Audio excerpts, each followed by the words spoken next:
Today's show is brought to you by Health Diagnostic Laboratory, Inc. Welcome back to the broadcast. You know, in Texas, more Hispanics are being diagnosed with diabetes than any other group of people in the entire state. Yet, this demographic is lacking when being checked for markers that could help catch the disease before it even starts. Dr. Tara Dahl from Health Diagnostic Laboratories is back with us today to talk about this, along with one of her patients, Chris Gonzalez. Hi, Chris. Hello, how are you doing? Hello, Dr. Dahl. Hello. So we're going to actually go over Chris's test results because you did one of these advanced blood tests on him. Explain what the test is that you did. So we did our Health Diagnostic Lab report, the comprehensive report that you would get as a general screen. And I'm just going to, you can kind of see some red. If you look from far away, you Chris, can see the red. Red is bad. Red is bad, green is good. And we got that far, right? So, Yes, and I'm going to actually let Chris kind of talk about what your experience is in having this test, and we can go through more detail of what this all means. Okay. But obviously you look at him and you think, okay, fit guy, healthy, you know, yes. we're not expecting to find a lot of red abnormalities on his report. Chris, was it your physician that said you really probably need to get advanced testing done? Actually, my family history really had a lot to do with it. My mom's mom is in an Alzheimer's home right now. My dad's dad died of Alzheimer's. We didn't even know until 2.5 weeks after he passed away. My grandmother on my dad's side also has diabetes. So for what I do, I'm in real estate and a medical representative as well. Looking at this stuff, I want to be proactive. Yeah. This lab actually diagnosed my father with diabetes. We had no idea. Oh, interesting. Okay, so you're being very proactive, which we Yes, love, ma'am. by the way. And we're always talking about that.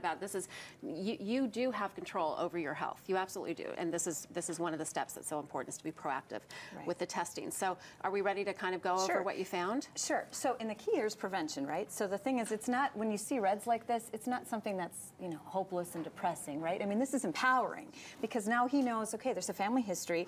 There's something that's putting, you know, people at risk in my family. What do I need to know to be able to prevent these diseases myself?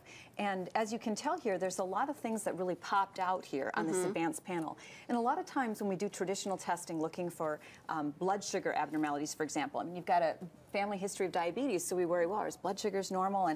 And Chris's blood sugars are, I'm going to show you that page. I mean, they are green. I mean, this is a picture-perfect, normal screen. In fact, any doctor seeing this would say there is absolutely nothing wrong when it comes to this. So this is your regular test. This is what, if you just went to the doctor, did a regular blood test looking for elevated blood sugar, this is what would come up, and you are healthy, absolutely normal. Great. Nothing is coming up here.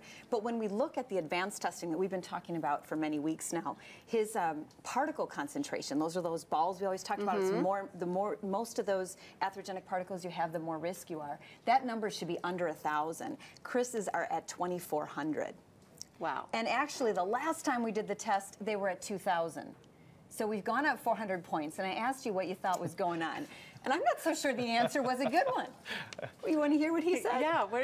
I just got married not too long ago. You got married. Oh, a little too much fun. A little, I don't know. Is it stress or is it stress diet or related? Food or, you know, happiness? I don't know. We indulge more. So, but the thing is, obviously, there's. Did you hear that? I was like, love you, babe.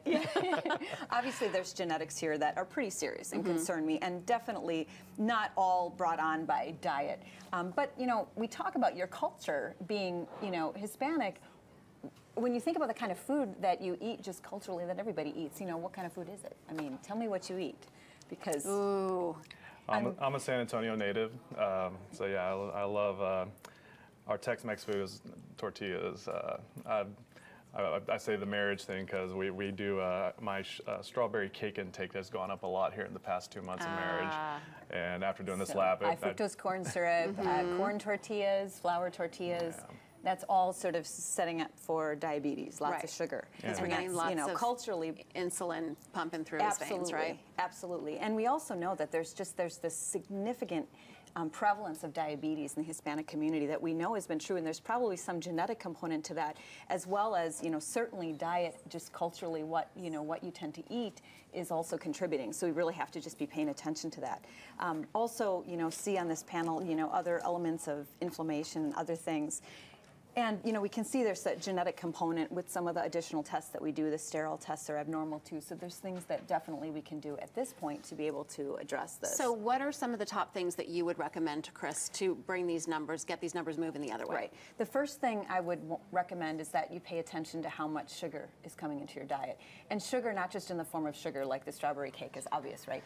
But the sugar in the form of high fructose corn syrup or, corn, carbohydrates, that sort of source of sugar, that's something to just really be mindful of, and making sure that you're getting adequate amounts of protein and fiber, which kind of helps offset some of the carbohydrate intake that you can get. So that'll begin to make a difference. Obviously, activity, being as active as possible, is going to make a difference too. So mostly just lifestyle changes. A lot of lifestyle changes. Yeah. And at this point, I wouldn't, be prescribing a medication on this visit. I mean, I would really want to see what you can do with some lifestyle changes and really kind of paying attention to those components of the diet, changing that around, and see what happens. Now, we'll probably see some abnormalities persist just because of the genetics. I don't want you to be depressed when it's not perfectly normal. And then at that point, you can talk about adding certain vitamins in, adding certain medications. But I really like that you say, let's try the lifestyle first and see what happens.